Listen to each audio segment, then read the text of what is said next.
हम लोग तो छोटा पार्टी है, बीजेपी बहुत बड़ा पार्टी है। आज ये स्टेटमेंट दिया गया, ठीक है, हम लोग छोटा पार्टी है, बीजेपी के पास ज़्यादा बड़ा संगठन है, पैसा ज़्यादा है। हम लोग तो तिपरासा लोग तो छोटा है, हम लोग के पास पैसा नहीं है, हम लोग के पास इतना हिम्मत और दम नहीं है।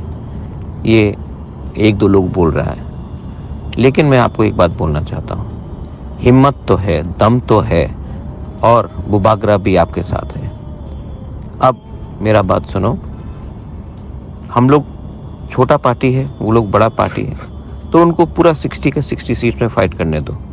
हम लोग भी अब रेडी हो जाएंगे 35 सीट्स में फाइट करने के लिए। जब रिजल्ट आएगा तब देखिएगा कौन जीतता है कौन हारता है। लेकिन हाँ, एक बात तो पक्का हो गया कि आज हम लोगों को बेइज्जत करके छोटा पार्टी बोलकर ग्रेटर त्रिपुरालैंड कभी नहीं होगा बोल के उन्होंने दरवाज़ा बंद कर दिया है। बेलाइनो हमबाई, Tiprasa warriors, be ready for one last fight.